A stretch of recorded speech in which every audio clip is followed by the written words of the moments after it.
ನಮಸ್ಕಾರ, ನೀವು ನೋಡ್ತಾ ಇದ್ದೀರಾ ಸ್ಪೀಡ್ ನ್ಯೂಸ್ ಕನ್ನಡ. ನಾನು ಸಂತೋಷ್ ಕಶ್ಯಪ್.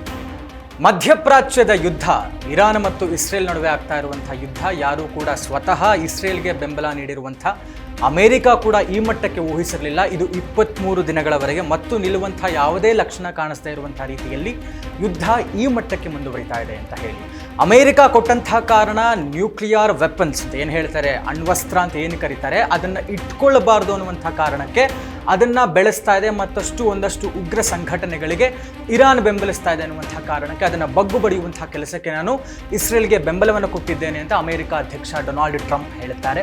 ಹೀಗಾಗಿ ಯುದ್ಧ ಆರಂಭವಾಗುತ್ತೆ. ದಾಳಿ ಪ್ರತಿದಾಳಿಗಳಲ್ಲಿ ಇರಾನ್ ಕೂಡ ನಾನು ಯಾರಿಗೂ ಕಮ್ಮಿ ಇಲ್ಲ. ಅದರಲ್ಲೂ ಕೂಡ ಪ್ರಮುಖವಾಗಿ ಇಸ್ರೇಲ್ ಇರಾನ್ನ ಅಯತುಲ್ಲಾ ಖಮೇನಿ ಸೇರಿದಂತೆ 30ಕ್ಕೂ ಹೆಚ್ಚು ಪ್ರಮುಖ ನಾಯಕರನ್ನು ಸಾಯಿಸುತ್ತೆ. ಇದು ಅವರ ಹತ್ಯೆಯ ನಂತರದಲ್ಲೂ ಕೂಡ ಅಲ್ಲಿ ಸರ್ಕಾರ ಬೀಳುವಂಥ ಪರಿಸ್ಥಿತಿ ಬರುತ್ತೆ.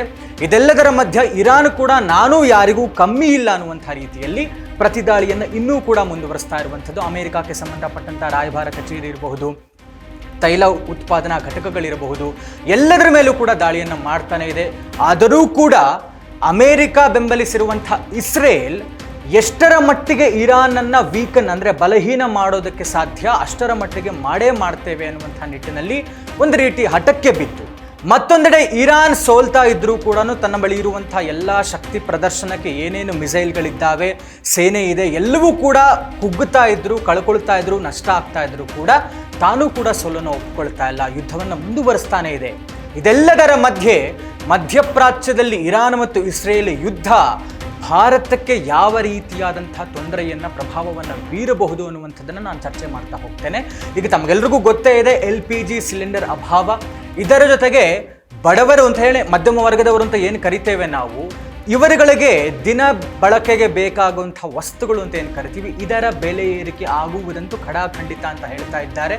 ಇದರ ಜೊತೆಗೆ ಪೆಟ್ರೋಲ್, ಡೀಸೆಲ್, ಏನು ಪೆಟ್ರೋಲಿಯಂ ಪ್ರಾಡಕ್ಟ್ಸ್ ಅಂತ ಕರಿತೇವೆ, ಇದರ ಬೆಲೆಯೂ ಕೂಡ ಹೆಚ್ಚಾಗುವಂಥದ್ದು. ಇದೆಲ್ಲದರ ಜೊತೆಗೆ ಏನು ನಾವು ಈ ಷೇರು ಮಾರುಕಟ್ಟೆ ಅಂತ ಕರಿತೀವಲ್ಲ, ಈಗ ಒಂದು ಶಾಕಿಂಗ್ ನ್ಯೂಸ್ ಅಂದರೆ ಐತಿಹಾಸಿಕವಾದಂಥ ಒಂದು ನಷ್ಟ ಅಂತ ಹೇಳಬಹುದು. ಕಂಡು ಕೇಳರಿಯದಂಥ ರೀತಿಯಲ್ಲಿ ಷೇರು ಮಾರುಕಟ್ಟೆಯಲ್ಲಿ ಈ ಯುದ್ಧದ ಪ್ರಭಾವದಿಂದ ಭಾರೀ ಕುಸಿತ ಕಂಡಿರುವಂಥದ್ದು.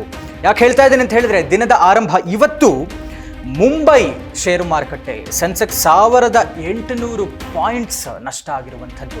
ಯಾಕೆಂತ ಹೇಳಿದ್ರೆ ಯಾರು ಕೂಡ ಊಹಿಸಿರಲಿಲ್ಲ. ಯುದ್ಧ ಆರಂಭ ಆದಾಗಿಂದ ಒಂದು ರೀತಿಯಲ್ಲಿ ಏರಿಳಿತ ಕಾಣಿಸ್ತಾನೆ ಇತ್ತು ಈ ಒಂದು ಷೇರು ಮಾರುಕಟ್ಟೆ ವಿಚಾರದಲ್ಲಿ. ಇದರ ಜೊತೆಗೆ ನಿಫ್ಟಿ 50ಯಲ್ಲಿ 412 ಪಾಯಿಂಟ್ಗಳ ಕುಸಿತ ಆಗಿರುವಂಥದ್ದು.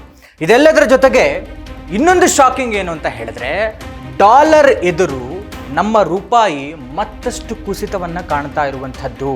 ಯಾಕೆಂತ ಹೇಳಿದ್ರೆ ಇಲ್ಲಿ ತನಕ $1ಗೆ 93.84 ಪೈಸೆ ಇದ್ದಂಥದ್ದು ಇವತ್ತು ಕೂಡ 12 ಪೈಸೆ ಇಳಿತವನ್ನು ಕಂಡಿದೆ. ಹೀಗಾಗಿ ಡಾಲರ್ ಎದುರು ರೂಪಾಯಿ ಮೌಲ್ಯ ಕುಸಿತಾ ಇದೆ.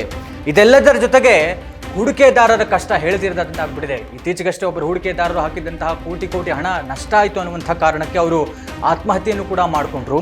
ಇದರ ಜೊತೆಗೆ ಇವತ್ತೊಂದು ಶಾಕಿಂಗ್ ನ್ಯೂಸ್ ಏನಂತ ಹೇಳಿದ್ರೆ, ಜಸ್ಟ್ ಇನ್ 1 hour, 1 ಗಂಟೆಯಲ್ಲಿ 12 ಲಕ್ಷ ಕೋಟಿ ರೂಪಾಯಿ ನಷ್ಟ ಆಗಿರುವಂಥದ್ದು. ಹೂಡಿಕೆದಾರರ ಕಷ್ಟ ಅಂತೂ ಯಾರೂ ಕೇಳಿದಂತಹ ಪರಿಸ್ಥಿತಿ ಆಗ್ಬಿಟ್ಟಿದೆ. ಯುದ್ಧದ ಪ್ರಭಾವ ಇವತ್ತು ಷೇರು ಮಾರುಕಟ್ಟೆಯಲ್ಲಿ, ದಿನದ ಆರಂಭ ಮುಂಬೈ ಷೇರು ಮಾರುಕಟ್ಟೆಯಲ್ಲಿ ಇಷ್ಟೊಂದು ಕುಸಿತ, ಜೊತೆಗೆ ಹೂಡಿಕೆದಾರರ ಕೋಟಿ ಹಣ ನಷ್ಟವಾಗ್ತಾ ಇದೆ. ಇದೆಲ್ಲದರ ಜೊತೆಗೆ ಓವರ್ ಆಲ್ ಏಷ್ಯಾ ಷೇರು ಮಾರುಕಟ್ಟೆ ಏನಿದೆ, ಅದು ಹ್ಯಾಂಗ್ಸೆಂಗ್ ಇರಬಹುದು, ಶಾಂಘೈ ಕಾಂಪೋಸಿಟ್ ಇರಬಹುದು, ಸ್ಟ್ರೇಟ್ಸ್ ಟೈಮ್ಸ್ ಇರಬಹುದು, ಅದರ ಜೊತೆಗೆ ಸಿಂಗಾಪುರ, ಜಪಾನ್, ಇದೆಲ್ಲದರ ಷೇರು ಮಾರುಕಟ್ಟೆಯ ಸೂಚ್ಯಂಕದಲ್ಲಿ ಭಾರಿ ಕುಸಿತ ಕಾಣ್ತಾ ಇರುವಂಥದ್ದು. ಒಂದೆಡೆ ಚಿನ್ನದ ಬೆಲೆ ಇಳಿತ ಆಗ್ತಾ ಇದೆ.